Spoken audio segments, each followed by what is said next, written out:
একটু পরে আমরা সবাই হোটেলের রিসেপশনে এসে বসলাম। ভি বাইরে ছিল। এখন দেখি মিস্টার বোগামকে সঙ্গে নিয়ে ভেতরে ঢুকছে। Please have a seat. Mister Bogam একটা চেয়ার টেনে বসলেন। অমনি দেখি মিস্টার বেকুইনও এসে হাজির।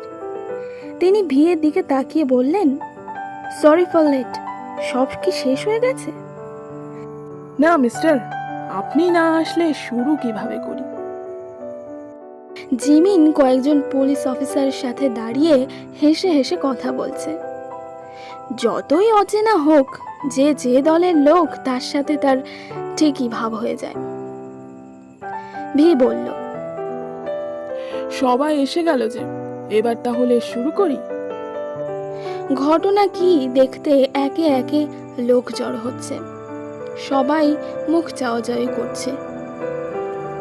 ভি বলল, হ্যাঁ, তো প্রথমে আসি দ্য গ্রিন ডায়মন্ডের ব্যাপারে। কথাটা শুনে অতিথি দুজনই চমকে উঠলেন। বেকুইন বললেন, কিন্তু মিস্টার ভি, এটা তো খুনের রহস্য সমাধানের কথা। আহা, রিল্যাক্স মিস্টার বেকুইন, রিল্যাক্স, সবই সমাধান হবে।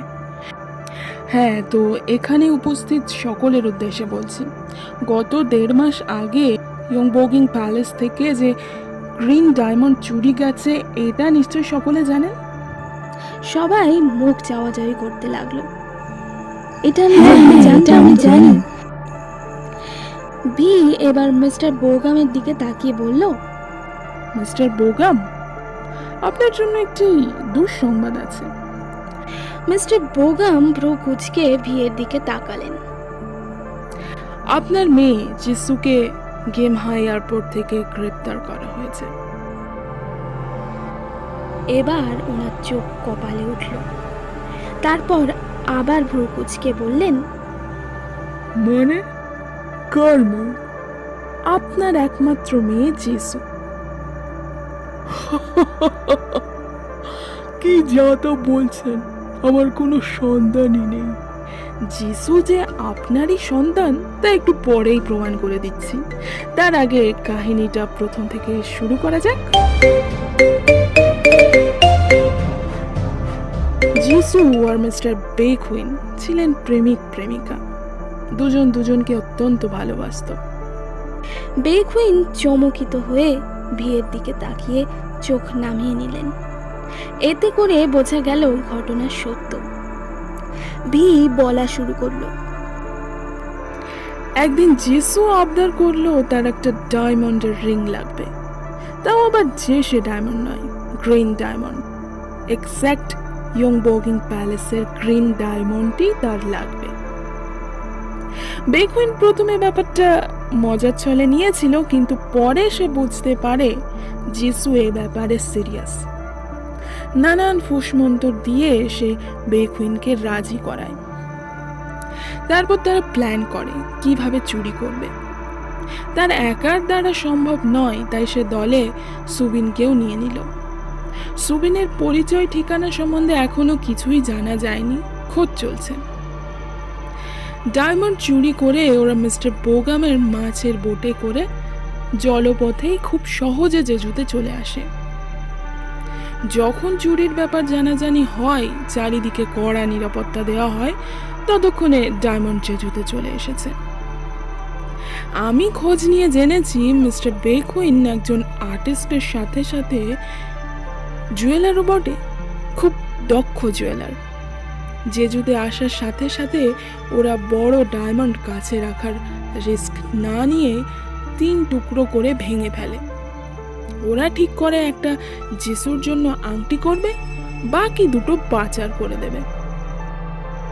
চারিদিকে কড়া নজর, পাথর সরানো মুশকিল। ওরা অপেক্ষা করে ব্যাপারটা থিতিয়ে যাওয়ার। প্রায় 1.5 মাস মতো কেটে যাওয়ার পর ওরা ভাবে এই হলো মোক্ষম সময়। এখন সবাই গ্রিন ডায়মন্ডকে ভুলতে বসেছে। 3টি পাথর দিয়ে 3টি আংটি বানানো হয়।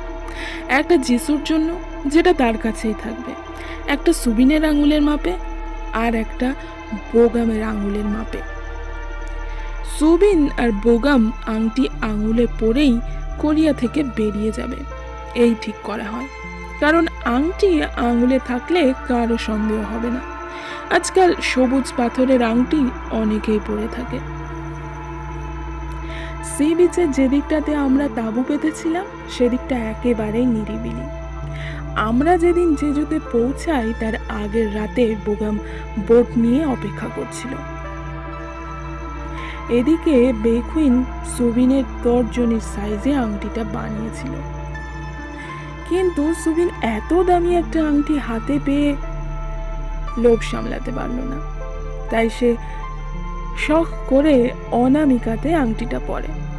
অনামিকাতে একটু ঢিলা হয়েছিল, কখন যে আংটি খুলে পড়ে যায় সে জানে না। বোটে ওঠার আগে বেকুইন দেখে সুবিনের হাতে আংটি নেই। সুবিন তো হাই হাই করতে লাগলো, কেন সে কায়দা করতে গেল সে ঠিক করে বলতেও পারছে না আংটি ঠিক কোথায় পড়েছে। এক পর্যায়ে বেকুইন আর সুবিনের মধ্যে ধাক্কাধাক্কি শুরু হয়। বেকুইন শাস্তি হিসাবে সুবিনের তর্জনী কেটে দেয়। সুবিন যন্ত্রণায় কাতরাতে কাতরাতে সেখান থেকে চলে আসে। আঙুল ওখানেই পড়ে থাকে। আংটি পাওয়া যাচ্ছে না, এটা বড় চিন্তা, তাই আঙুলের কথা কারো মাথায় থাকে না। বোগাম আর সুবিন অনেক খোঁজাখুঁজি করে হতাশ হয়ে সেখান থেকে ফিরে আসে। যিশু অনেক চালাক মহিলা, তার ধারণা সুবিন নিজেই আংটি সরিয়ে ফেলেছে আর নাটক করছে হাত থেকে খুলে পড়ে গেছে। পরদিন সন্ধ্যায় আমরা আসি এবং আংটি আর আঙুল দুটোই খুঁজে পাই। বোগাম আর বেকুইন দুজনে চমকে উঠলেন। ভি বলে চলেছে। এদিকে যিশু বাবাকে বুদ্ধি দেয়। এত দামি একটা পাথর পুরোপুরি নিজের করতে হলে যদি একটা আঙুল জলাঞ্জলি দিতে হয়, দাও না বাবা। তুমি জানো না এই পাথরের কত মূল্য। সুবিন কেবল একটা আঙুল দিয়েই পার পেয়ে গেল, তাহলে তোমার কাছে যেটা আছে ওটা লুকিয়ে ফেলো বাবা। বলো ওটাও হারিয়ে গেছে, একটা আঙুলই তো যাবে বাবা। তাহলে আর কাউকে ভাগ দিতে হবে না, সবটা আমরাই পাবো। আর আমার আংটিটা তো আমারই থাকছে। সে রাতে বোগাম নিজেই নিজের আঙুল কাটে, তারপর বেকুইনকে বলে আংটি হারিয়ে গেছে, তাই সে নিজেই নিজেকে শাস্তি দিয়েছে। পরদিন সকালে বেকুইন খবর পায় ডিটেকটিভের লোকজন জেজুতে এসেছে। সে জানতো আমি প্রথম থেকেই গ্রিন ডায়মন্ডের ব্যাপারে ইনভেস্টিগেট করছি। তার ভয় হয় ডায়মন্ডের খোঁজেই আমি এখানে আসিনি তো, তাই হন্তদন্ত হয়ে সেদিন পিঙ্ক মলির বাগানে চলে আসে। সঙ্গে সুবিনও ছিল। সুবিন নিজের একটা টিস্যু ঘাম মুছে ফেলে দিয়েছিল। ইয়ন্তানকে আমি আগেই সুবিনের কাটা আঙুল শুকিয়ে দিয়েছিলাম। ইয়ন্তান সুবিনের উপস্থিতি টের পায়, কিন্তু সে সুবিনের ইউজ করা টিস্যু ছাড়া আর কিছুই পায়নি। তখনই বেকুইন এসে আমাদের সাথে পরিচিত হয় আর জানার চেষ্টা করে আমাদের এখানে আসার উদ্দেশ্য কি। সুবিন ফিরে যায়। বেকুইন আমাদের সাথে খাতির করে, তার রেস্টুরেন্টে নিয়ে যায়। তখনই আমরা আঙুল কাটা সুবিনকে দেখি। ইয়ন্তানের গর্জন শুনে তখনই নিশ্চিত হয়েছিলাম ওটা সুবিনেরই আঙুল। বেকুইনের জলফিতে রং দেখে আমি ওনার ছবি আঁকার বিষয়টা ধরে ফেলি। ওনার কাছে ওনার স্টুডিও দেখতে চাই। উনি স্টুডিও আমাদের সামনে প্রকাশ করতে প্রস্তুত ছিলেন না, তবুও দেখাতে হলো। তখনই আমি সেখানে একটা পোর্ট্রেট দেখি, কারণ লাল গাউন পরা মেয়েটির হাতে সবুজ আংটি, অবিকল সেই আংটি যেটা গত রাতে আমরা পেয়েছি। তখনও জানতাম না যে ছবির মেয়েটা যিশু। আমরা ফিরে আসি। বেকুইন বোগামকে সব জানায় আর বলে যিশুকে আমরা দেখে ফেলেছি, যিশু যেন কদিন ঘর থেকে বের না হয়। ডিটেকটিভ বড় সাংঘাতিক জিনিস। ও কোনো বিষয়ে সন্দেহ করেছে, না হলে যিশুর পোর্ট্রেটটা এত ভালো করে সে দেখতো। পোর্ট্রেট দেখে যিশুর মুখটা আমি মাইন্ডে সেভ করে নিয়েছিলাম। আমাদের মতলবটা কি এটা ওরা বুঝতে পারছিল না, তাই সেদিন সন্ধ্যায় বোগাম আমাদের পিছু নেয়। আমি বেশ বুঝতে পারছিলাম কেউ আমাদের ফলো করছে। আশেপাশের লোকজনদের ভালোভাবে স্টাডি করছিলাম। অমনি আমার চোখে পড়ে মিস্টার বোগাম। মুখের আদল ঠিক ছবিতে দেখা মেয়েটির মতো।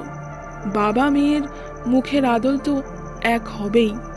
আমি যে বোগামের সাথে ভাব করি, উনিও চাইছিলেন আমাদের সাথে ভাব করে আমাদের মতলব জানবে। হ্যান্ডশেক করতে যেয়ে আমি অনুভব করি ওনারও হাতের একটা আঙুল নেই। গ্লাভস পরেছিল বলে নিশ্চিত হতে পারছিলাম না। পরদিন ওনার কটেজে যেয়ে উঠি। ইতিমধ্যে উনি জানিয়েছেন ওনার কেউ নেই, স্ত্রী ছিল, মারা গেছে। আমরা পৌঁছানোর আগেই গত রাতে একটা আংটি দিয়ে জেসুকে জেজুর বাইরে পাঠিয়ে দিয়েছিল। উনি কাজে কামে দক্ষ মানুষ। কাজ করতে গিয়ে কখন গ্লাভস খুলে ফেলেছে খেয়ালই করেনি। জিজ্ঞাসা করাতে তৎক্ষণাৎ একটা গল্প সাজিয়ে দিল মাছে খেয়েছে। সুবিনের মৃতদেহ দেখে বুঝি সরু তার দিয়ে তাকে হত্যা করা হয়েছে। আর একটু আগেই আমি মিস্টার বোগামের বাড়িতে কিছু সরু সরু তার পড়ে থাকতে দেখেছি। সে রাতে যিশু যাওয়ার আগে বলে গিয়েছিল, সুবিনকে সরিয়ে দাও বাবা, ওই আমাদের বাধা হয়ে দাঁড়াবে। ডিটেকটিভ এখানে এসে পড়েছে, প্রমাণ রেখো না।